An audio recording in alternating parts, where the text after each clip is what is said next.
ബി.ജെ.പിയിലേക്ക് പോകാൻ ചർച്ച നടത്തിയ സി.പി.എം നേതാവ് ഇ.പി. ജയരാജനാണെന്ന് കെ.പി.സി.സി പ്രസിഡന്റ് കെ. സുധാകരന്റെ തുറന്നു പറച്ചിലിൽ നാണം കെട്ട് പ്രതിരോധത്തിലായി സി.പി.എം. ശോഭാ സുരേന്ദ്രൻ മുഖാന്തരമാണ് ചർച്ചകൾ നടന്നത് എന്നും പാർട്ടിയിൽ നിന്നും ഭീഷണി വന്നപ്പോൾ ജയരാജൻ ഇടക്ക് വെച്ച് പിന്മാറുകയായിരുന്നു എന്നും കെ. സുധാകരൻ പച്ചക്ക് പറഞ്ഞു. ഇതേ കാര്യം തന്നെയായിരുന്നു 2 ദിവസം മുമ്പ് ശോഭാ സുരേന്ദ്രൻ മാധ്യമങ്ങളോട് പറഞ്ഞിരുന്നതും. പക്ഷെ ശോഭ ആ സി.പി.എം നേതാവിന്റെ പേര് പറഞ്ഞിരുന്നില്ല. പിണറായിയോളം തലപ്പൊക്കമുള്ള നേതാവ് എന്നാണ് ശോഭ വിശേഷിപ്പിച്ചത്. ദല്ലാൽ നന്ദകുമാറിന്റെ ചില ആരോപണങ്ങൾക്ക് മറുപടി പറയുകയായിരുന്നു ശോഭ ഈ ഞെട്ടിപ്പിക്കുന്ന വെളിപ്പെടുത്തൽ അന്ന് നടത്തിയിരുന്നത്. ഏതായാലും കെ. സുധാകരൻ ആ പേര് ഒരു മറയുമില്ലാതെ വെളിപ്പെടുത്തിയതോടെ സി.പി.എമ്മിന്റെ നേതാക്കളും ബി.ജെ.പിയിലേക്ക് ചേക്കേറാൻ ക്യൂ നിൽക്കുകയാണ് എന്ന സത്യമാണ് മറ നീക്കി പുറത്തു വന്നിരിക്കുന്നത്.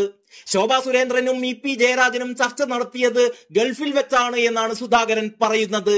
ചർച്ചയ്ക്ക് മധ്യസ്ഥനുണ്ട്, അദ്ദേഹം തന്നെ തന്നോട് ഇക്കാര്യം പറഞ്ഞിട്ടുണ്ടെന്നും സുധാകരൻ പറയുന്നു. പാർട്ടിക്കകത്ത് ഇ.പി. അസ്വസ്ഥനായിരുന്നു. പാർട്ടി സെക്രട്ടറി ആവാത്തതിന്റെ നിരാശ.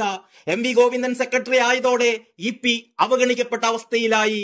ഇതാണ് പാർട്ടി വിടാൻ ഇ.പി.യെ പ്രേരിപ്പിച്ചത്.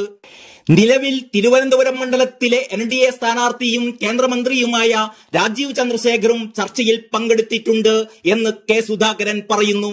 ഇ.പി. ജയരാജന് മഹാരാഷ്ട്ര ഗവർണർ സ്ഥാനമാണ് വാഗ്ദാനം ചെയ്തിരുന്നത്. എന്നാൽ സി.പി.എം നേതൃത്വത്തിന്റെ ഭീഷണിയെ തുടർന്ന് ജയരാജൻ ഇതിൽ നിന്ന് പിന്മാറുകയായിരുന്നു. ഇക്കാര്യവും ശോഭാ സുരേന്ദ്രൻ നേരത്തെ പറഞ്ഞിരുന്നതാണ്. ബി.ജെ.പിയിലേക്ക് പോയാൽ കയ്യും കാലും തല്ലിയൊടിക്കുമെന്ന് ഭീഷണി ഉണ്ടായപ്പോഴാണത്രേ ഈ നേതാവ് പാതി വഴിക്ക് പിന്മാറിയത് എന്നായിരുന്നു ശോഭാ സുരേന്ദ്രൻ പറഞ്ഞിരുന്നത്.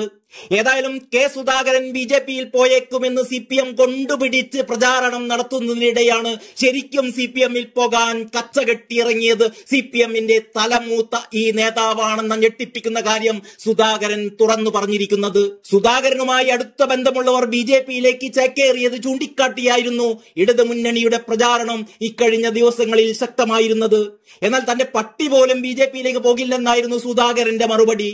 വളർത്തുനായ്ക്ക് വിവേകമുണ്ടെന്നും അതുകൊണ്ട് അത് ബി.ജെ.പിയിലേക്ക് പോകില്ലെന്നും കണ്ണൂരിൽ സുധാകരന്റെ എതിർ സ്ഥാനാർത്ഥിയായ എം.വി. ജയരാജൻ തിരിച്ചടിക്കുകയും ഒക്കെ ചെയ്തിരുന്നു.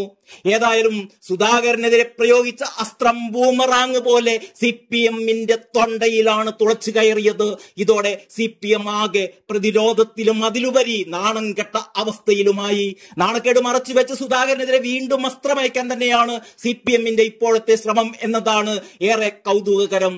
കെ. സുധാകരനാണ് ബി.ജെ.പിയിലേക്ക് പോകാൻ തയ്യാറായി നിൽക്കുന്നത് എന്നും നേരത്തെ സുധാകരൻ ബി.ജെ.പിയിലേക്ക് പോകാൻ വണ്ടി കയറി ചെന്നൈയിലെത്തിയതാണെന്നും കോൺഗ്രസ് നേതാക്കൾ ഇടപെട്ട് തിരിച്ചയക്കുകയായിരുന്നു എന്നൊക്കെ പറഞ്ഞാണ് ഇ.പി. ജയരാജൻ ഇപ്പോൾ ഈ ആരോപണത്തെ നിസ്സാരവൽക്കരിക്കുന്നത്. എനിക്ക് ബി.ജെ.പിയിൽ പോകേണ്ട ആവശ്യമില്ല, ഞാൻ RSSകാർക്കെതിരെ പോരാടി വന്ന നേതാവാണ്, അവർ എന്നെ പലതവണ വധിക്കാൻ ശ്രമിച്ചതാണ്, ഞാൻ ദുബായിൽ പോയിട്ട് വർഷങ്ങളായി എന്നൊക്കെയാണ് ഇ.പി. പറയുന്നത്. ഏതായാലും വോട്ടെടുപ്പിന്റെ തലേ ദിവസം സി.പി.എമ്മിനെ സംബന്ധിച്ചിടത്തോളം ഏറ്റവും വലിയൊരടി തന്നെയാണ് അവർക്ക് കിട്ടിയിരിക്കുന്നത്. തീർന്നിട്ടില്ല. ശോഭാ സുരേന്ദ്രൻ ബാക്കി കാര്യങ്ങൾ പറയാൻ എത്തിയിട്ടുണ്ട്. അതുകൂടി കഴിയുമ്പോൾ സി.പി.എമ്മിന്റെ ചീട്ട് കീറുമെന്നുറപ്പ്.